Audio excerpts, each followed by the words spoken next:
Hello बच्चों, आपका हार्दिक स्वागत है आपके अपने YouTube channel Y maths by Dharmveer sir पर। जैसा कि आपको पता है, क्लास 11th के लिए हमारा चैप्टर नंबर 5 चल रहा था। कॉम्प्लेक्स नंबर पढ़ रहे थे हम, जिसमें हम फर्स्ट 3 एक्सरसाइज को कंप्लीट कर चुके हैं, मतलब 5.3 तक हमारा कंप्लीट हो चुका है। और आज की इस वीडियो में हम शुरू करने जा रहे हैं एक्सरसाइज 5.4 को। तो इस वीडियो के अंदर हम समझेंगे कॉम्प्लेक्स नंबर को एक फॉर्म में और भी लिखा जा सकता है। भाई एक फॉर्म तो हम पढ़ते ही आ रहे थे अब तक, a प्लस आइटा b की फॉर्म, ठीक है। इसके अलावा इसको हम पोलर फॉर्म में भी लिख सकते हैं, ठीक है। तो चलिए पढ़ लेते हैं polar representation of a complex number. अगर इससे पहले की वीडियो आपने नहीं देखी है तो उनका लिंक आपको इस वीडियो के डिस्क्रिप्शन में मिलेगा, आप जाकर के देख सकते हैं। तो देखिए यहाँ पर आपको कॉम्प्लेक्स नंबर हमने एक लेट किया है भाई, जेड से डिनोट करते हैं हम कॉम्प्लेक्स नंबर को, और क्या है हमारा वो a प्लस आइटा b है, ठीक है।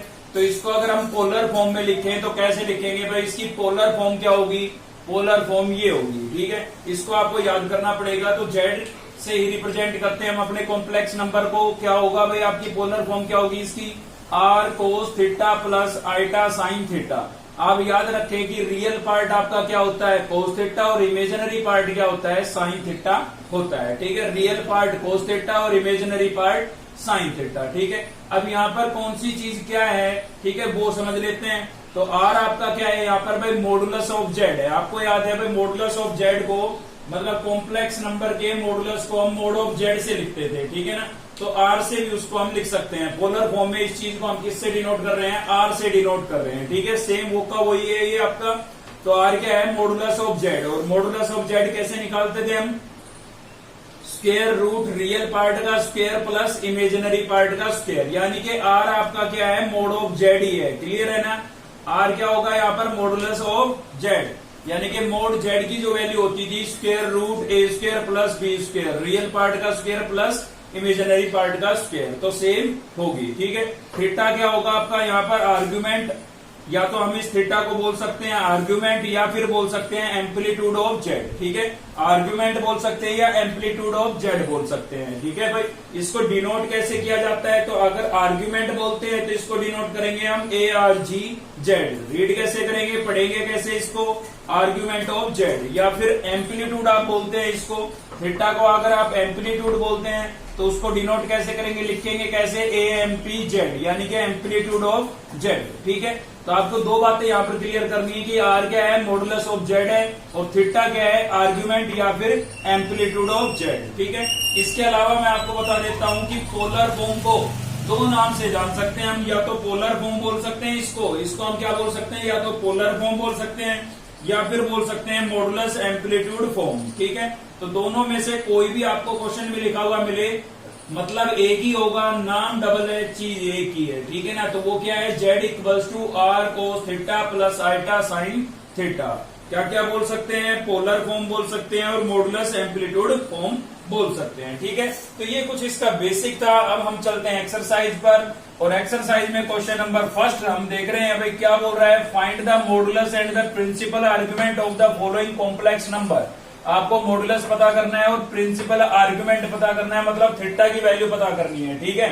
और साथ ही आपको क्या करना है भाई, express them in modulus amplitude form, और मॉडुलस एम्पलीट्यूड फॉर्म यानी कि इस फॉर्म में आपको लिखना भी है, ठीक है। तो क्वेश्चन नंबर फर्स्ट का फर्स्ट पार्ट हमने फिलहाल लिया है, चलिए देख लेते हैं इसका सॉल्यूशन।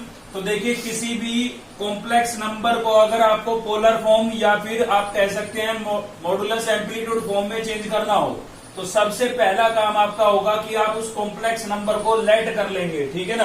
किसके इक्वल लेट कर लेंगे भाई, पोलर फॉर्म के इक्वल लेट कर लेंगे। तो यहाँ पर हम लिखेंगे let 1 plus root square root minus 3 equals to R cos theta plus iota sine theta. ये आपकी पोलर फॉर्म थी, इसके इक्वल हमने लेट कर लिया है, ठीक है।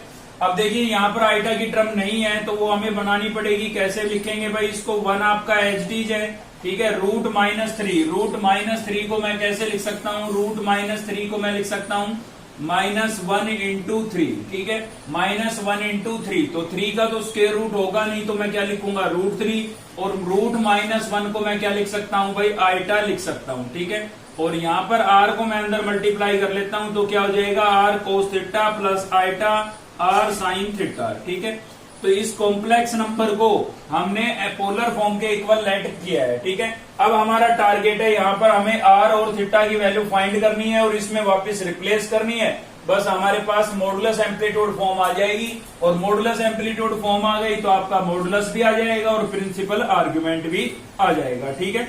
तो सबसे पहला काम है आपका पोलर फॉर्म के इक्वल लेट करेंगे, उसके बाद आप आर को अंदर मल्टीप्लाई कर देंगे, ठीक है। और फिर आपको करना है रियल और इमेजिनरी पार्ट को कंपेयर, क्योंकि कोई भी दो कॉम्प्लेक्स नंबर अगर इक्वल है तो उनके रियल और इमेजिनरी पार्ट क्या होते हैं, इक्वल होते हैं। तो comparing real and imaginary part, ठीक है। ये चीज तो हम पढ़ते आ रहे हैं, कोई भी दो कॉम्प्लेक्स नंबर अगर आपका इक्वल है तो उनके रियल और इमेजिनरी पार्ट क्या होंगे, इक्वल होंगे, ठीक है। तो यहाँ पर आपका रियल पार्ट कितना है भाई 1 और इधर रियल पार्ट कितना है r cos थीटा, जिसके साथ आइटा नहीं है वो आपका रियल पार्ट होगा, ठीक है। यहाँ पर इमेजिनरी पार्ट कितना है भाई, इमेजिनरी पार्ट है आपका √3 और इधर से इमेजिनरी पार्ट आपका क्या हो जाएगा r sin थीटा हो जाएगा, ठीक है। और इसको इक्वेशन क्या लेट कर लेंगे हम, फर्स्ट तो यहाँ पर हो चुकी थी, तो यहाँ पर आप सेकंड और थर्ड लेट करें, ठीक है। इनको इक्वेशन सेकंड और थर्ड लिख देते हैं। अब हमारा टारगेट है इन दोनों का यूज करके हमें क्या करना है, आर और थीटा की वैल्यू फाइंड करनी है, ठीक है भाई। तो देखिए आर की वैल्यू आपको मिल जाएगी अगर यहाँ से थीटा एलिमिनेट हो जाए, थीटा रिमूव हो जाए तो आपको दिख रहा है इसमें भाई साइन है और इसमें क्या है कोस। अगर इनको मैं स्क्वेयरिंग करके ऐड कर दूं तो फॉर्मूला बन जाएगा sine square plus cos square और उसकी वैल्यू कितनी हो जाएगी 1। तो 1 हो गया तो बचेगा आर और आर की वैल्यू हम फाइंड कर सकते हैं। कहने का मतलब ये है कि इनकी आप स्क्वेयरिंग और एडिंग करेंगे तो थीटा एलिमिनेट हो जाएगा, ठीक है। तो चलिए कर देते हैं squaring and adding equation second and third. Equation second और थर्ड में हम क्या कर रहे हैं, स्क्वेयरिंग कर रहे हैं और ऐड कर रहे हैं, ठीक है। तो देखिए यहाँ पर 1 है, 1 का स्क्वायर किया मैंने, प्लस इधर इसमें कितना है √3 तो √3 का स्क्वायर किया मैंने और दोनों को क्या कर दिया ऐड, मतलब इधर की साइडों को ऐड करना है, इधर की साइडों को ऐड करना है, ठीक है। तो यहाँ पर क्या हो जाएगा r cos थीटा का होल स्क्वायर प्लस इधर से क्या आ जाएगा आपका r sin थीटा का होल स्क्वायर, ठीक है। तो ये मैंने क्या कर दिया भाई, स्क्वेयरिंग और एडिंग कर दिया है। तो यहाँ पर 1 का स्क्वायर 1 होगा, √3 का स्क्वायर करेंगे, स्क्वायर से स्क्वायर रूट कैंसिल हो जाएगा, कितना बचेगा 3। यहाँ पर r का स्क्वायर करेंगे r स्क्वायर और cos का स्क्वायर करेंगे cos स्क्वायर, ठीक है ना। सेम यहाँ पर भी r का स्क्वायर करेंगे r स्क्वायर और sin का स्क्वायर करेंगे तो sin स्क्वायर। अब 1 + 3 कितना हो गया भाई 4, यहाँ से r स्क्वायर कॉमन है तो कॉमन कर लेते हैं, इधर से आपका बचा साइन स्क्वायर थीटा और क्या बचा है भाई कोस स्क्वायर थीटा, ठीक है। यहाँ साइन स्क्वायर उसको मैंने पहले लिख दिया, कोस स्क्वायर उसको बाद में लिख दिया। अब आप देख सकते हैं कि इसकी वैल्यू कितनी हो जाएगी 1 हो जाएगी, क्योंकि ये तो फॉर्मूला बन गया, ठीक है। तो इसकी वैल्यू मैंने 1 रिप्लेस कर दी है। आर स्क्वायर को मैं 1 से मल्टीप्लाई करूंगा तो क्या आएगा भाई r स्क्वायर, ठीक है। अब मुझे यहाँ से r की वैल्यू निकालनी थी क्योंकि इसमें बोला गया था कि फाइंड द मॉडुलस, और मॉडुलस का मतलब क्या है यहाँ पर आपका r, ठीक है ना। मोड ऑफ जेड को हम किससे लिख रहे हैं, r से लिख रहे हैं। तो यहाँ से स्क्वायर को इधर भेजता हूं तो किस में चेंज होगा भाई, स्क्वायर रूट में चेंज होगा और प्लस माइनस का साइन भी आएगा। तो आप देख सकते हैं r की जो वैल्यू आपके पास क्या आ जाएगी भाई +-2 आ जाएगी, क्योंकि 4 का स्क्वायर रूट कितना होता है 2 होता है, ठीक है। क्लियर है यहाँ तक। चलिए अब आगे बढ़ते हैं। अब हमें किसकी वैल्यू फाइंड करनी है, यहाँ पर थीटा की वैल्यू फाइंड करनी है, ठीक है भाई। किसकी वैल्यू फाइंड करनी है, थीटा की। एक चीज और बता देता हूँ यहाँ पर मैं कि नेगेटिव साइन यहाँ पर नहीं लगेगा। नेगेटिव साइन क्यों नहीं लगेगा भाई, नेगेटिव साइन इसलिए नहीं लगेगा क्योंकि जो r है वो क्या है, वो है मॉडुलस, मोड ऑफ जेड। और मोड ऑफ जेड क्या होता है, याद कीजिए square root of real part का स्क्वायर प्लस इमेजिनरी पार्ट का स्क्वायर, ठीक है।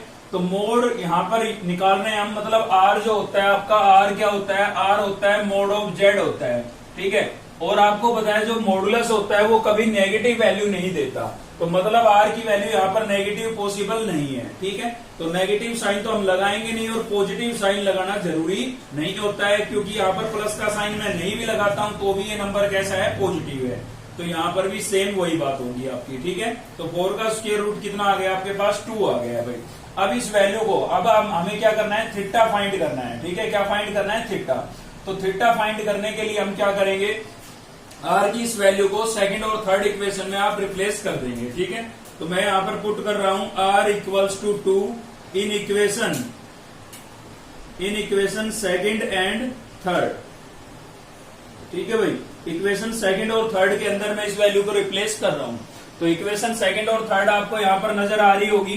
ठीक है, उसके अंदर हम ये वैल्यू रिप्लेस कर देते हैं। तो देखिए क्या होगा, यहाँ पर आपका 1 है, ये मैंने सेम लिखा है। आर की वैल्यू कितनी थी 2, और यहाँ पर मैंने लिख दिया कोस थीटा। ठीक है भाई, इधर आपका √3 था, ये सेम है। आर की वैल्यू कितनी थी 2, और साथ में क्या था साइन थीटा। तो यहाँ से आप साइन और कोस की वैल्यू निकाल लें, क्योंकि हमें थीटा पता करना है ना। तो यहाँ से कोस की वैल्यू अगर मैं निकालता हूं तो 2 मल्टीप्लाई हो रहा है, इधर आपके डिवाइड होगा, यानी कि कोस थीटा इक्वल्स टू कितना आ गया भाई 1/2। ठीक है, कोस थीटा इक्वल्स टू कितना आ गया 1/2, और यहाँ पर ये 2 आपका इधर आएगा तो क्या होगा डिवाइड होगा, यानी कि साइन थीटा की वैल्यू कितनी आ गई √3/2 आ गई है। ठीक है, अब आप यहाँ पर देखें कि भाई एक थीटा की वैल्यू ऐसी है जिस पर कोस की वैल्यू तो होगी 1/2 और साइन की वैल्यू होगी √3/2। तो आप सर्च कीजिए कि ऐसी थीटा की कौन सी वैल्यू होगी जिस पर कोस कितना हो 1/2 हो और साइन कितना हो √3/2 हो, या एक को देख लो, उसी से पता लग जाएगा। ठीक है, तो देखिए कोस थीटा की 1/2 वैल्यू होती है 60 पर, या साइन की देखेंगे तो ये भी कहां पर होती है 60 पर। तो इसका मतलब आपका जो थीटा है वो कितना है भाई 60 है, और 60 को रेडियन में लिखेंगे यहाँ पर। ठीक है ना, तो थीटा हमें पता लग गया है, थीटा हमारा कितना होगा π/3 होगा, मतलब 60 डिग्री होगा। ठीक है, तो देखिए हमने मॉडुलस भी पता कर लिया है। मॉडुलस कितना आ गया आपका 2, और आर की वैल्यू इन दोनों में पुट करके हमने थीटा की वैल्यू भी फाइंड कर ली है, मतलब आर्ग्यूमेंट भी निकाल लिया है। आर्ग्यूमेंट आपका कितना आ गया है π/3 आ गया है। ठीक है, अब साथ ही इसने बोला था कि इसको मॉडुलस एम्पलीट्यूड फॉर्म में भी चेंज करना है। तो उसके लिए आर और थीटा की वैल्यू जो आपने इक्वेशन लेट की थी फर्स्ट, ठीक है, उसके अंदर आप पुट कर देंगे। तो आपको याद होगा कि इक्वेशन फर्स्ट हमारी क्या थी, इक्वेशन फर्स्ट थी आपकी, यहां पर मैंने लिखा था 1 + √3 आइटा। ठीक है, और इक्वल्स टू था आपका R cos theta plus iota sine theta, ये था भाई। ठीक है, तो इसमें आप आर और थीटा की वैल्यू रिप्लेस कर दें। तो आर आपका कितना आया है भाई 2 आया है, यहाँ पर कोस थीटा, थीटा कितना आया है आपका π/3 प्लस आइटा साइन π/3। ठीक है, तो हमने इसको किसमें चेंज कर दिया है भाई, ये आपका a प्लस आइटा b की फॉर्म में था, और इसको हमने पोलर या फिर मॉडुलस एम्पलीट्यूड फॉर्म में चेंज कर दिया है। तो ये आपका क्या हो जाएगा, आंसर हो जाएगा। ठीक है, तो 3 आंसर हो गए। मॉडुलस आपका हो गया है 2, आर्ग्यूमेंट हो गया आपका π/3, और एम्पलीट्यूड फॉर्म ये वाली हो जाएगी। मतलब आर और थीटा की वैल्यू निकाल करके आप रिप्लेस कर देंगे बस। ठीक है, तो ये क्या हो गई आपकी मॉडुलस एम्पलीट्यूड फॉर्म हो गई है। एक बार स्टेप फिर से क्लियर करा रहा हूं, जो भी कॉम्प्लेक्स नंबर दिया हुआ है जिसको आपको मॉडुलस एम्पलीट्यूड फॉर्म में चेंज करना है, उसके इक्वल आप लेट कर लेंगे अपना जर्नल मॉडुलस, ये polar form, journal polar form को लेट कर लेंगे। रियल और इमेजिनरी पार्ट को कंपेयर कराएंगे, इक्वेशन सेकंड और थर्ड बन जाएगी। उनको स्केलिंग और एडिंग करेंगे तो आपके पास आर की वैल्यू आ जाएगी, और उस आर की वैल्यू को आप सेकंड और थर्ड इक्वेशन में रिप्लेस करेंगे तो वहां से आपको मिल जाएगा थीटा, और आर और थीटा की वैल्यू दोनों उठा करके आप इक्वेशन फर्स्ट में रिप्लेस कर देंगे। ठीक है, चलिए देखते हैं एक पार्ट और भी इसका। तो नेक्स्ट हम देख रहे हैं भाई क्वेश्चन नंबर फर्स्ट का ये 4th पार्ट और देख रहे हैं, इससे बची कुछ ही समस्या आपकी क्लियर हो जाएगी। ठीक है, तो आप देख सकते हैं कि ये आपका पहले से a प्लस आइटा b की फॉर्म में नहीं है, इसको भी आपको मॉडुलस एम्पलीट्यूड फॉर्म में चेंज करना है। लेकिन उससे पहले आपका जो क्वेश्चन है, जो कॉम्प्लेक्स नंबर है, वो a प्लस आइटा b की फॉर्म में होना जरूरी है। ठीक है, तो सबसे पहले तो इसको हमें a प्लस आइटा b की फॉर्म में चेंज करना पड़ेगा, और उसके लिए मैंने आपको तरीका बता रखा है कि आपको इंटू में टर्म नजर आ रही है, तो आप क्या कर देंगे भाई मल्टीप्लाई कर देंगे, होल स्क्वायर नजर आ रहा है, होल स्क्वायर ओपन कर देंगे, होल क्यूब नजर आ रहा है, होल क्यूब ओपन कर देंगे। ठीक है, और अपोन में आइटा नजर आ रहा है तो आप क्या कर देंगे, रेशनलाइज कर देंगे। तो यहाँ पर अपोन में हमें आइटा नजर आ रहा है तो हम रेशनलाइज कर देंगे, और रेशनलाइज में आपको पता है डेनोमिनेटर का साइन चेंज करके हम क्या करते हैं, मल्टीप्लाई और डिवाइड करते हैं। ठीक है, तो देखिए मैंने मल्टीप्लाई और डिवाइड कर दिया है यहाँ पर। ठीक है, तो आप देख सकते हैं भाई डेनोमिनेटर के अंदर तो आपकी बन गई आइडेंटिटी a प्लस बी और a माइनस बी, जो कि हमेशा बनती है जब भी आप रेशनलाइज करते हैं। ठीक है, तो 1 का स्क्वायर करेंगे तो क्या होगा भाई, 1 का स्क्वायर मैंने कर दिया है, और माइनस में क्या होगा आइटा √3 का स्क्वायर। ठीक है, मतलब a plus B a minus B क्या होता है, a square minus B square.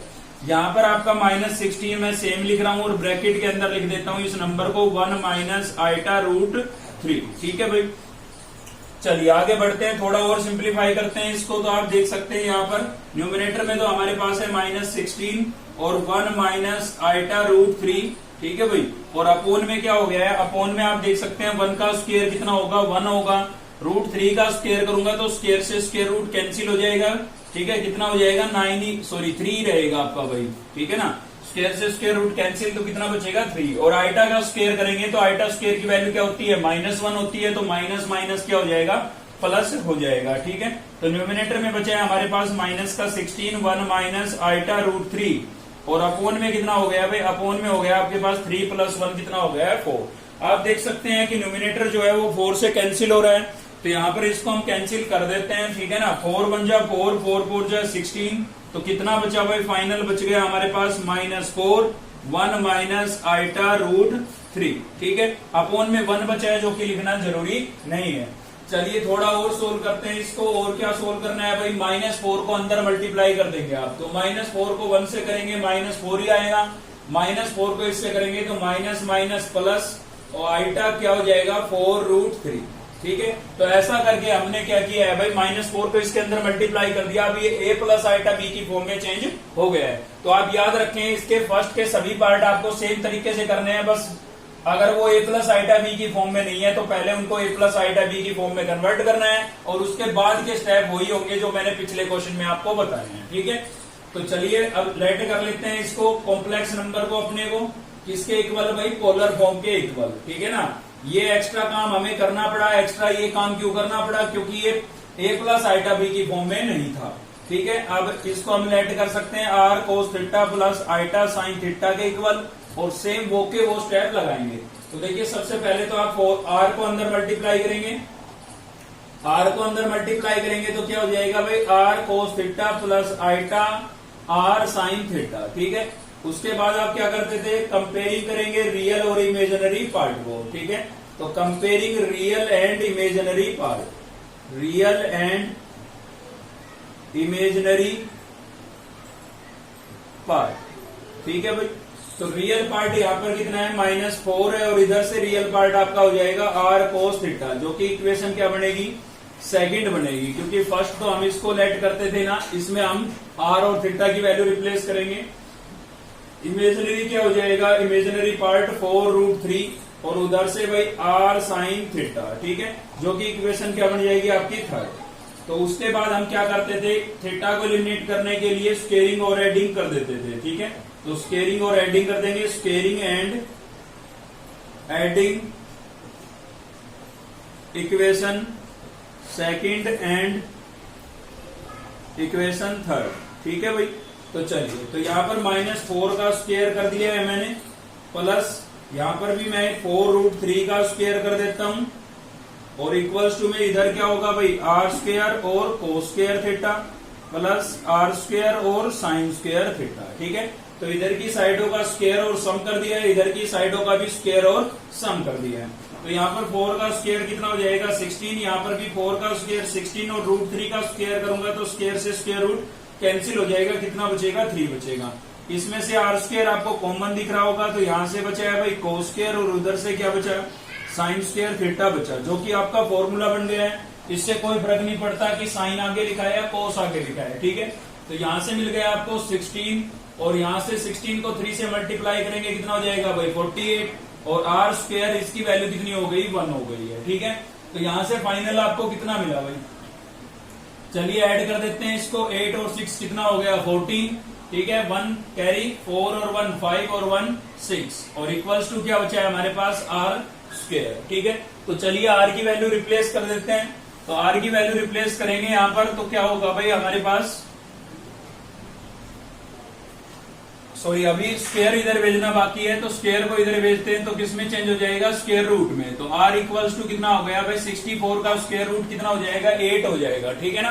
Plus minus का साइन आपको याद होगा, क्यों नहीं लगा रहे हैं, क्योंकि आपको पता है जो मॉडुलस होता है वो कभी नेगेटिव वैल्यू देता नहीं, तो नेगेटिव साइन हम लगाएंगे नहीं, और प्लस का साइन लगाना जरूरी नहीं होता, क्योंकि कुछ भी साइन नहीं है तो भी नंबर किसका है, प्लस का है।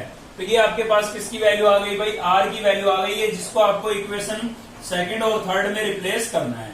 चलिए पुट कर देते हैं, तो इसको पुट कर रहे हैं हम भाई, r equals to 8 in equation second and third, ठीक है भाई। तो सेकंड और थर्ड इक्वेशन में हम r की वैल्यू को पुट कर रहे हैं। तो यहां पर आप देख सकते हैं -4 इक्वल्स टू r की वैल्यू आपके पास हो गई है 8, और साथ में क्या था cos थीटा। ठीक है। तो यहां से हम इसको थोड़ा सोल्व करें तो cos थीटा इक्वल्स टू क्या हो जाएगा भाई, 8 मल्टीप्लाई हो रहा है, इधर आके डिवाइड होगा तो -4/8 हो जाएगा। 4 1 जा 4, 4 2 जा 8। तो cos थीटा की वैल्यू आपके पास फाइनल क्या आ गई है, -1/2 आ गई है। ठीक है भाई, तो cos थीटा की फाइनल वैल्यू कितनी आई, -1/2। ठीक है, ऐसे इस वैल्यू को हम यहाँ पर रिप्लेस करते हैं। तो यहाँ पर देखिए आपके पास है 4√3 इक्वल्स टू 8 साइन थीटा हो जाएगा। ठीक है, थर्ड इक्वेशन में रिप्लेस कर दिया मैंने आर की वैल्यू। 8 आपका मल्टीप्लाई हो रहा है, इधर आके डिवाइड होगा तो इधर तो क्या बचा भाई, यहाँ पर बचा साइन थीटा। ये बड़ा 8 मल्टीप्लाई हो रहा था, इधर आके डिवाइड होगा तो 4√3 अपॉन में कितना आ जाएगा, 8। ठीक है, तो 4 1 जा 4, 4 2 जा 8, मतलब आपके पास साइन थीटा की वैल्यू कितनी आ गई है भाई, साइन थीटा की वैल्यू आपके पास आ गई है। यहां से तो बचा है आपका √3 और अपॉन में कितना बचा है, 2 बचा है। ठीक है, तो यहाँ पर कोस आपका जो है वो नेगेटिव आ रहा है, साइन पॉजिटिव आ रहा है, तो आपको वो क्वाड्रेंट सर्च करनी पड़ेगी जिसमें साइन नेगेटिव होता हो और कोस पॉजिटिव, सॉरी कोस नेगेटिव और साइन पॉजिटिव होता हो। तो हमें यहां से पता लग गया है कि भाई सेकंड क्वाड्रेंट में हमारा थीटा लाई करेगा। ठीक है ना, क्वाड्रेंट की नॉलेज आपको होनी चाहिए। अगर आपने क्वाड्रेंट नहीं पढ़ी है तो आप थर्ड चैप्टर की प्लेलिस्ट में चले जाएं, वहां पर मैंने बहुत अच्छे से क्वाड्रेंट, ट्रिग्नोमेट्रिक फंक्शनों के लिए क्वाड्रेंट एक्सप्लेन की है। ठीक है, तो चलिए सेकंड क्वाड्रेंट की बात कर लेते हैं। तो भाई सेकंड क्वाड्रेंट में सबसे पहले तो आप ये देखें कि अगर विदाउट साइन हम देखते हैं, ठीक है, थोड़ा सा यहाँ पर नेगेटिव की वजह से दिक्कत आने वाली है आपको।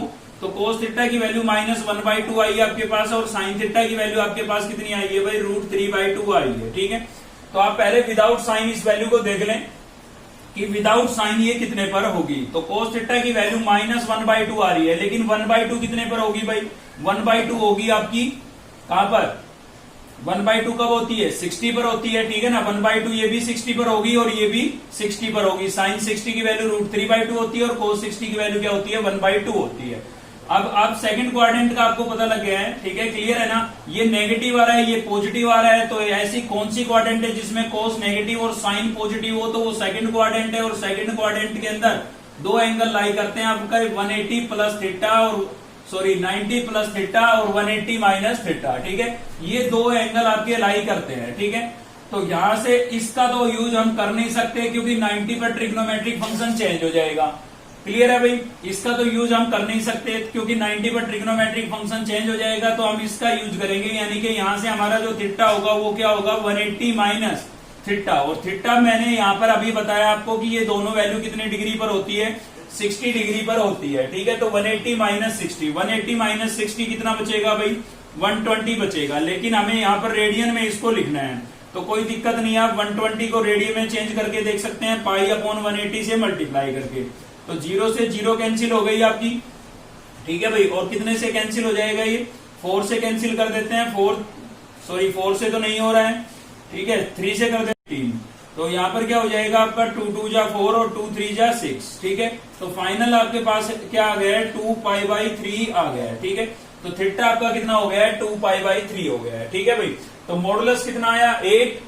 आपका आर्ग्यूमेंट कितना हो गया है, 2π/3। दिक्कत किसकी वजह से हुई, नेगेटिव साइन की वजह से। तो नेगेटिव साइन जब भी आए, ठीक है, तो आपको चेक कर लेना है कि ये दोनों ऐसा कौन सी क्वाड्रेंट है जिसमें कोस आपका नेगेटिव है और साइन पॉजिटिव है, तो वो सेकंड क्वाड्रेंट ही है। ठीक है, और सेकंड क्वाड्रेंट में दो एंगल लाई करते हैं, 90 प्लस थीटा और 180 माइनस थीटा। ठीक है, तो उसी चीज का मैंने यूज किया है। 90 का मैं यूज नहीं कर सकता हूं क्योंकि ट्रिग्नोमेट्रिक फंक्शन चेंज हो जाएंगे, तो मैंने 180 माइनस थीटा का यूज किया। 180 यहाँ पर लिखा, 60 कहां से आया, क्योंकि इन दोनों की ये जो वैल्यू है विदाउट साइन ये जो वैल्यू है ये किस क्वाड्रेंट में, सॉरी कितने डिग्री के एंगल होती है, 60 डिग्री के एंगल पर होती है, दोनों की चेक कर लें आप। इसलिए ये थीटा की वैल्यू कितनी हो गई, 60। तो 180 माइनस 60 120, और 120 को रेडियन में क्या लिखेंगे, 2π/3। ठीक है, अब आप पोलर फॉर्म लिख सकते हैं, तो चलिए पोलर फॉर्म लिख देते हैं।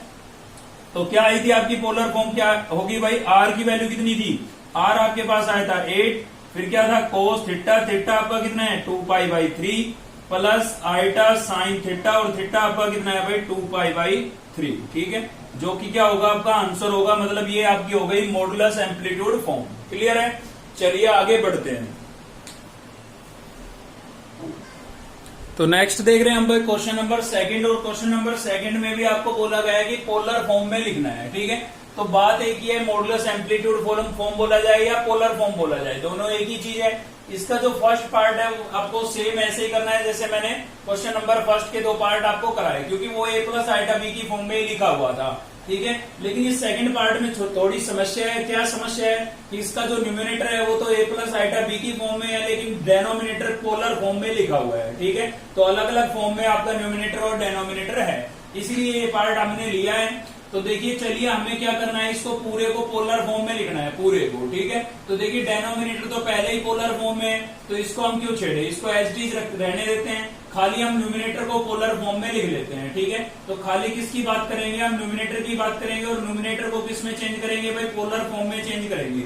और पोलर फॉर्म में चेंज करने का तरीका आप समझ चुके हैं पिछले 2 क्वेश्चनों में, कि गिवन को आप पहले लेट कर लेंगे r cos theta plus iota sine theta के इक्वल, ठीक है। खाली न्यूमिनेटर को लेके चल रहे हैं क्योंकि डेनोमिनेटर तो पहले से ही पोलर फॉर्म में है।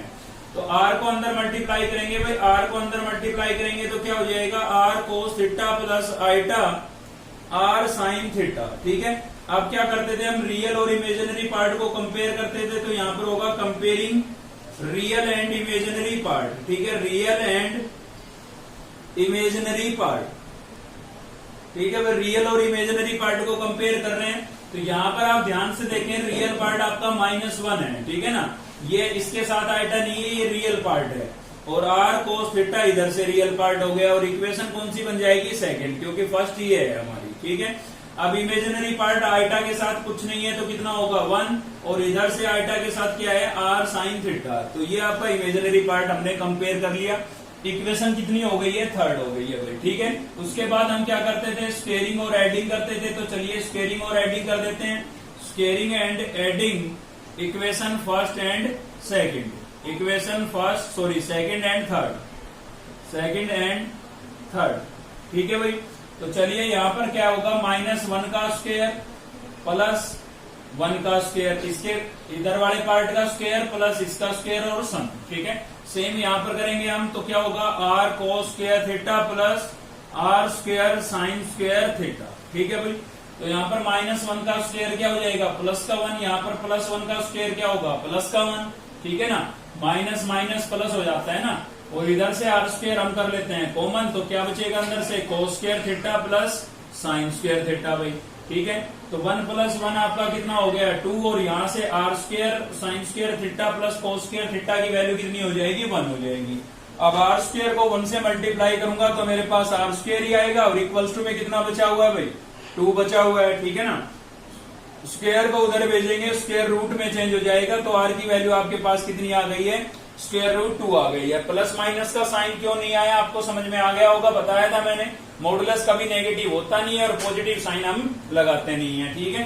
तो ये आपके पास r की वैल्यू आ गई। अब इसको हमें पुट करना है इक्वेशन सेकंड और थर्ड में थीटा की वैल्यू निकालने के लिए, तो r equals to √2 in equation second and third, ठीक है भाई, इक्वेशन सेकंड और थर्ड में रख रहे हैं। तो देखिए यहाँ पर रखते हैं तो क्या होगा, -1 इक्वल्स टू r की वैल्यू कितनी है भाई, √2, और क्या था cos थीटा, ठीक है। तो यहाँ से cos की वैल्यू मेरे को निकालनी है, तो क्या होगा आपका √2 यहाँ पर मल्टीप्लाई हो रहा है इसके साथ, तो इधर आएगा तो क्या होगा डिवाइड, तो -1/√2 हो जाएगा, ठीक है। तो cos थीटा की वैल्यू आपके पास क्या आ गई, -1/√2 आ गई है। अब हम रख देते हैं थर्ड में, तो थर्ड में क्या होगा 1 इक्वल्स टू r की वैल्यू कितनी है भाई √2, और क्या है आपके पास साइन थीटा, तो यहाँ से साइन थीटा आपका क्या हो जाएगा, साइन थीटा हो जाएगा 1/√2, ठीक है। तो ये आपके पास किसकी वैल्यू आ गई भाई, साइन थीटा की आ गई। अब देखिए कोस आपका नेगेटिव आ रहा है, साइन पॉजिटिव आ रहा है, मतलब क्वाड्रेंट तो कौन सी होगी, सेकंड होगी, ठीक है। लेकिन उससे भी पहले आप ये चेक कर लें कि कोस की और साइन की जो ये वैल्यू दी हुई है ये कितने डिग्री पर होती है। तो आपको याद होगा कि साइन की हो चाहे कोस की हो, दोनों की 45 डिग्री पर 1/√2 वैल्यू होती है, मतलब आपका थीटा यहाँ से 45 डिग्री हो गया, ठीक है। अब सेकंड क्वाड्रेंट को याद कीजिए, सेकंड क्वाड्रेंट में आपके 2 एंगल होते थे, 90 प्लस थीटा और 180 माइनस थीटा, ठीक है। 90 प्लस थीटा का यूज हम करेंगे नहीं, क्योंकि 90 पर ट्रिग्नोमेट्रिक फंक्शन चेंज हो जाते हैं, ठीक है। तो हम किसका यूज करेंगे, 180 माइनस थीटा का यूज करेंगे, ठीक है। तो यहाँ से आपका क्या हो जाएगा, ये एंगल आर्ग्यूमेंट क्या हो जाएगा भाई, आर्ग्यूमेंट निकाल रहे हैं, ठीक है, आर्ग्यूमेंट ऑफ जेड, तो क्या हो जाएगा वो आपका होगा 180 माइनस थीटा, और थीटा आपका कितना है 45 डिग्री, किससे पता लगा, साइन और कोस की वैल्यू से पता लगा, ठीक है ना। तो 180 में से 45 डिग्री को जब आप माइनस करेंगे तो कितना बच जाएगा भाई, 135 डिग्री बच जाएगा। ठीक है ना, कितना बच गया, 135। लेकिन इसको हमें रेडियन में लिखना है। ठीक है, किस में लिखना है, रेडियन में। तो इन रेडियन लिख देते हैं। तो रेडियन में लिखेंगे तो क्या होगा, इसको रेडियन में चेंज करना है। 135 को आप पाई अपॉन 180 से मल्टीप्लाई कर देंगे। ठीक है, तो 5 की टेबल से कैंसिल कर लें आप। 5 3 जा 15, बच गया 3, 5 6 जा 30। ठीक है, 5 2 जा 10 और 5 7 जा 35। ठीक है, और भी किसी टेबल से कैंसिल हो रहा है, 9 की टेबल से कैंसिल कर देते हैं। 9 4 जा 36 और 9 3 जा। ठीक है, तो कितना आ गया भाई, ये आपके पास आ गया 3 पाई बाई 4। मतलब 135 को आप रेडियन में 3 पाई बाई 4 लिख सकते हैं। ठीक है, आप रफली इनको सोल्व करके सीधा भी लिख सकते हैं, कोई दिक्कत नहीं है। तो आर्ग्यूमेंट आपके पास आ गया 3 पाई बाई 4। ठीक है, अब आप पोलर फॉर्म अपनी लिख सकते हैं। तो देखिए हमारा सॉरी अभी बचा हुआ है काफी। ठीक है ना, अभी तो केवल हमने क्या किया है, न्यूमिनेटर को चेंज किया है पोलर फॉर्म में, खाली न्यूमिनेटर को ही चेंज किया है। ठीक है ना, तो आपने लेट किया था आइटा माइनस 1 इक्वल्स टू क्या था भाई, आर। आर की वैल्यू कितनी आई आपके पास, आर की वैल्यू आई थी आपके पास √2। ठीक है, आर की वैल्यू क्या आई थी, √2। फिर आपका क्या था, कोस थीटा, और थीटा हमारे पास आया है 3 पाई बाई 4। ठीक है ना, 3 pi by 4 plus iota sine theta. Theta की वैल्यू यहाँ पर भी कितनी आई है, 3 पाई बाई 4 आई है। ठीक है, तो ये तो खाली हमने न्यूमिनेटर को पोलर फॉर्म में चेंज किया है, अभी क्वेश्चन को सोल्व करना बाकी है। ठीक है, बाकी क्या है भाई, डेनोमिनेटर तो पहले से ही पोलर फॉर्म में था, न्यूमिनेटर को हमने पोलर फॉर्म में चेंज कर लिया। तो अभी इस न्यूमिनेटर की वैल्यू हम यहाँ पर रिप्लेस करेंगे। ठीक है, तो चलिए हम चलते हैं वापस अपने क्वेश्चन पर। और वहां पर आपने देखा था कि जो न्यूमिनेटर में था आइटा -1 था, और आइटा -1 को हमने पोलर फॉर्म में क्या लिख दिया है, हमने पोलर फॉर्म में लिख दिया है √2 cos 3 pi by 4 plus iota sine 3 pi by 4। ठीक है, अपोन में क्या है भाई, अपोन में हमारे पास है cos pi by 3 plus iota sine pi by 3। ठीक है, तो ये तो खाली न्यूमिनेटर और डेनोमिनेटर दोनों भी हमने किस में लिख दिए, न्यूमिनेटर भी अब पोलर फॉर्म में हो गया और डेनोमिनेटर भी पोलर फॉर्म में हो गया है। ठीक है, लेकिन फाइनल ये सोल्व नहीं हुआ है, क्योंकि पोलर फॉर्म का मतलब क्या है, पोलर फॉर्म का मतलब है कि ऐसे लिखा होना चाहिए। ये तो न्यूमिनेटर और डेनोमिनेटर की फॉर्म में है, मतलब फ्रैक्शन की फॉर्म में लिखा हुआ है, तो इसको हमें थोड़ा और सिंप्लीफाई करना पड़ेगा। और आपको याद है कि आइटा जब भी अपोन में आता है तो हम क्या कर देते हैं, रेशनलाइज कर देते हैं। ठीक है, तो यहाँ पर मतलब रेशनलाइज और करना पड़ेगा। ठीक है, तो चलिए अब कर देते हैं। तो √2 क्या आपके पास cos 3 pi by 4 plus iota sine 3 pi by 4। ठीक है भाई, तो देखिए न्यूमिनेटर को पहले हमने पोलर फॉर्म में इसलिए चेंज किया ताकि न्यूमिनेटर और डेनोमिनेटर दोनों एक ही फॉर्म में हो जाए। ठीक है ना भाई, हमें पूरे को पोलर में चेंज करना था, इसलिए हमने न्यूमिनेटर को पोलर में चेंज कर लिया। आप करने को डेनोमिनेटर को भी, डेनोमिनेटर को वापस a प्लस आइटा b की फॉर्म में चेंज कर लेते हैं, इनकी वैल्यू रिप्लेस करके, और फिर इसको सोल्व करके बाद में फिर से पोलर फॉर्म में चेंज करना पड़ता, क्योंकि पूछा तो पोलर फॉर्म में है। तो हमने देखा भाई डेनोमिनेटर पोलर में है ही, न्यूमिनेटर को और पोलर में चेंज कर लेते हैं, और उसके बाद फ्रैक्शन में आएगा तो हम रेशनलाइज करके सिंप्लीफाई कर लेंगे। ठीक है, तो यहाँ पर क्या होगा, डेनोमिनेटर का साइन चेंज करके मल्टीप्लाई और डिवाइड कर देंगे। ठीक है, तो cos pi by 3 minus iota sine pi by 3 हो जाएगा यहाँ पर। और अपोन में भी क्या होगा भाई, अपोन में होगा cos pi by 3 minus iota sine pi by 3। ठीक है भाई, तो मैंने क्या कर दिया, इसको रेशनलाइज कर दिया है। चलिए और आगे सोल्व करते हैं इसको। तो आगे क्या सोल्व होगा भाई, रेशनलाइज होता है तो आपको पता है एक आइडेंटिटी जरूर यूज होती है, और वो कौन सी है आपकी, a प्लस बी और a माइनस बी। तो क्या होता है, a square minus B square. तो डेनोमिनेटर के अंदर तो आपकी ये वाली आइडेंटिटी यूज हो रही है, तो डेनोमिनेटर में तो हम ये वाली आइडेंटिटी अप्लाई कर देते हैं। ठीक है, तो चलिए कर रहे हैं अप्लाई। तो क्या होगा देखिए भाई, a प्लस बी और a माइनस बी, तो क्या होता है a square minus B square. तो a आपका हो गया cos square pi by 3 minus b आपका हो जाएगा यहाँ पर आइटा और साइन। तो आइटा का स्क्वायर करूंगा आइटा स्क्वायर, और साइन का स्क्वायर करूंगा तो भाई साइन स्क्वायर पाई बाई 3। ठीक है, तो डेनोमिनेटर में तो मैंने आइडेंटिटी लगा दी। अब बात आती है न्यूमिनेटर की, तो न्यूमिनेटर में आप क्या करेंगे, मल्टीप्लाई करेंगे। ठीक है, तो आप इस नंबर को पकड़ लें, इसको आप इससे करें फिर इससे करें, 1 बाई 1 मतलब। ठीक है ना, तो कोस 3 पाई बाई 4 को कोस पाई बाई 3 से मल्टीप्लाई करेंगे तो क्या हो जाएगा, आपका एंगल डिफरेंट है तो दोनों को इनटू में लिखना पड़ेगा, कोस पाई बाई 3 और कोस पाई बाई 3 पाई बाई 4 और कोस पाई बाई 3। ठीक है, इससे हो गया। अब हम इसी को इससे मल्टीप्लाई करते हैं तो प्लस माइनस क्या आएगा भाई, माइनस आएगा आइटा। यहाँ पर है आपका cos 3π/4 और वहां पर है आपके पास sin π/3। ठीक है, तो इस पार्ट को हमने दोनों से मल्टीप्लाई कर दिया इस वाले को। ठीक है, अब इसका नंबर है, इसको इससे मल्टीप्लाई करते हैं तो क्या होगा भाई, प्लस आइटा sin 3π/4 और वहां पर क्या है cos π/3। ठीक है, ये हो गया है। अब आगे एक नंबर और बचा हुआ है, उससे और मल्टीप्लाई करना पड़ेगा हमें। ठीक है ना, तो इसको मल्टीप्लाई कर रहे थे, इसके साथ किया। अब इसका नंबर है तो प्लस माइनस क्या होगा भाई, माइनस होगा। आइटा इसमें भी है, आइटा इसमें भी है, तो क्या हो जाएगा, आइटा स्क्वायर हो जाएगा। यहाँ पर साइन का एंगल है आपका 3π/4 और वहां पर साइन का एंगल है π/3। तो मैंने न्यूमिनेटर को क्या कर दिया है, मल्टीप्लाई कर दिया है। ठीक है भाई, न्यूमिनेटर को मैंने क्या कर दिया है, मल्टीप्लाई कर दिया है। चलिए आगे और सोल्व करते हैं। यहाँ पर ब्रैकेट क्लोज नहीं की हमने, ब्रैकेट को क्लोज कर लेते हैं। तो देखिए क्या होगा, अब यहां से है हमारे पास √2। ठीक है, और इसमें आप क्या करें, सबसे पहले तो यहाँ पर आइटा स्क्वायर दिखाई दे रहा है तो इसकी वैल्यू रिप्लेस कर देते हैं। और आइटा स्क्वायर की वैल्यू क्या होती है, -1, तो माइनस माइनस यहाँ पर क्या हो जाएगा भाई, प्लस हो जाएगा। ठीक है, अब आपको कुछ इसमें रियल पार्ट नजर आ रहे होंगे और कुछ इमेजिनरी। तो रियल पार्ट को आप एक साथ लिख लें, ये दोनों रियल पार्ट है हमारे, तो इन दोनों को हम एक साथ लिख लेते हैं। हो सकता है कुछ फॉर्मूला या आइडेंटिटी वगैरह बन जाए, तो इसलिए हम ऐसा कर रहे हैं। तो यहां से मैं cos 3π/4 और cos π/3 को साथ में इसको लिख दिया है, प्लस में वहां से मैं क्या लिख देता हूं, sin 3π/4 और sin π/3। ठीक है, तो रियल पार्ट जो थे जिनके साथ आइटा नहीं था उनको मैंने साथ में लिख दिया। उसके अलावा ये दोनों किसके बचे हैं, आइटा के बचे हैं, तो इनमें से मैं आइटा कॉमन कर लेता हूं और आइटा कॉमन करने के बाद इनको लिख देता हूं। तो देखिए ये नेगेटिव है, ये पॉजिटिव है, तो पॉजिटिव नंबर को हम पहले लिख लेते हैं।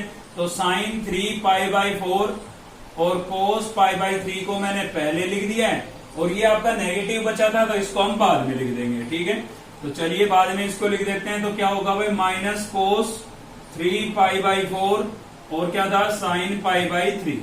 ठीक है, तो ये मैंने साथ में लिख दिया है। हो सकता है कोई आइडेंटिटी वगैरह बन जाए, तो वो तो बननी है। ठीक है, यहां से क्या हो गया, डेनोमिनेटर में cos स्क्वायर π/3, आइटा स्क्वायर की वैल्यू रिप्लेस करूंगा, -1 माइनस माइनस क्या हो जाएगा, प्लस हो जाएगा, तो sin स्क्वायर π/3 हो जाएगा। ठीक है, चलिए अब देखिए यहाँ पर आपकी आइडेंटिटियां बन चुकी है। बिल्कुल मैं आपको बता देता हूँ कौन सी आइडेंटिटियां बनी है। देखिए न्यूमिनेटर के अंदर यहाँ पर तो आपके पास बनी है cos a - b की आइडेंटिटी।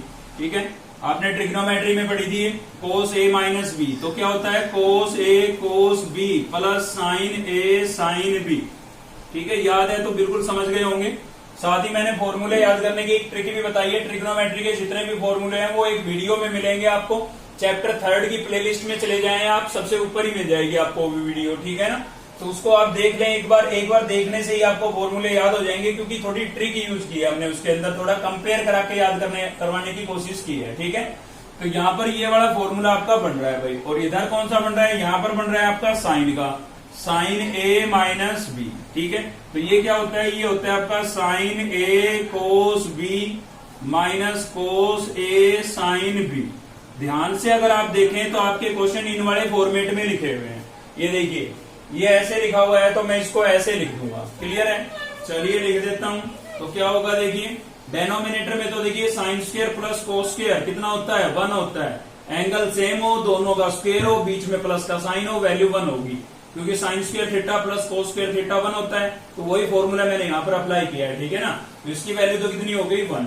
बाहर हमारे पास था √2, और ये आपका यहाँ पर फॉर्मूला नंबर बन रहा है, ये इसकी ये वाली साइड इसमें मैच हो रही है, तो मैं इस वाले फॉर्मेट में इसको लिख देता हूं।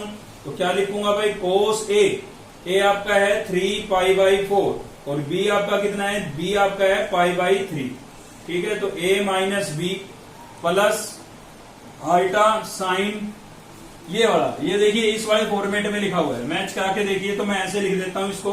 तो a आपका यहाँ पर भी कितना हो जाएगा भाई, 3π/4 और b आपका कितना हो गया, π/3। ठीक है, अब अपोन में 1 लिखना कोई जरूरी नहीं है। ठीक है ना, क्योंकि डेनोमिनेटर के अंदर आप 1 लिखें या ना लिखें कोई फर्क नहीं पड़ता। तो √2 आपका सेम है, यहाँ पर आपका कोस भी सेम लिख रहा हूं मैं, और इसका एलसीएम लेकर के सिंप्लीफाई कर लेता हूं। तो एलसीएम लेंगे तो कितना आएगा भाई, 3 4 जा 12 आएगा एलसीएम। ठीक है, इसके साथ सोल्व करेंगे तो 3 3 जा 9, एलसीएम से इसको मल्टीप्लाई करेंगे तो 3 3 जा 9 और ये कितना हो जाएगा 4 पाई। ठीक है, एलसीएम लेकर के सोल्व करना आता होगा आपको, कोई दिक्कत नहीं है। ठीक है ना, छोटी क्लासों में पढ़ लेते हैं ये चीजें तो हम। तो यहाँ से एलसीएम कितना होगा भाई 12 होगा। ठीक है, और यहाँ पर भी जब सोल्व करेंगे तो क्या आएगा 9 पाई माइनस 4 पाई ही आएगा आपके पास। तो चलिए इसका लगभग फाइनल आंसर आ ही गया है। ठीक है, √2 और क्या था हमारे पास कोस, हमारे पास यहाँ पर था भाई कोस 9 पाई माइनस 4 पाई, तो कितना बचेगा 5 पाई और अपोन में कितना था 12, प्लस में आपके पास था आइटा यहाँ पर और साइन यहाँ पर भी 9 पाई माइनस 4 पाई, कितना बचेगा भाई 5 पाई अपोन में कितना हो गया 12 और ये आपका क्या हो जाएगा आंसर हो जाएगा। ठीक है, तो थोड़ा लेंथी क्वेश्चन था इसीलिए मैंने आपको कराया, ये कोई भेद नहीं था, लेकिन इसके अंदर सिर्फ आपको इतना याद रखना है कि किसी भी कॉम्प्लेक्स नंबर को आप पोलर फॉर्म में या मॉडुलस एम्पलीट्यूड फॉर्म में चेंज करने जा रहे हैं। ठीक है, तो या तो उसका न्यूमिनेटर डेनोमिनेटर दोनों ही a प्लस आइटा बी की फॉर्म में होने चाहिए ताकि आप उनको थोड़ा सिंप्लीफाई करके a प्लस आइटा बी की फाइनल फॉर्म में चेंज कर लें। ठीक है, या फिर दोनों ही किस में हो पोलर फॉर्म में हो। तो हमने इस क्वेश्चन में देखा था कि भाई इसका जो न्यूमिनेटर था वो पोलर फॉर्म में नहीं था, तो हमने पहले उसको पोलर फॉर्म में कन्वर्ट किया, फिर रैशनल बन गया था फंक्शन। ठीक है, उसको सोल्व करने के लिए हमने क्या कर दिया रैशनलाइज कर दिया है। जैसे ही रैशनलाइज किया कुछ आइडेंटिटियां यूज हुई, उनको यूज किया। ठीक है ना, तो बहुत इजी क्वेश्चन था, थोड़ा लेंथी जरूर था लेकिन इजी था। ठीक है ना, तो आज की इस वीडियो में केवल इतना ही था। अगर आपको वीडियो अच्छी लगी तो लाइक करें, चैनल को सब्सक्राइब कर लें अब तक नहीं किया है तो, साथ ही बेल आइकन को दबा लें ताकि नेक्स्ट वीडियो का नोटिफिकेशन आपको मिलता रहे। थैंक यू, मिलते हैं नेक्स्ट वीडियो में।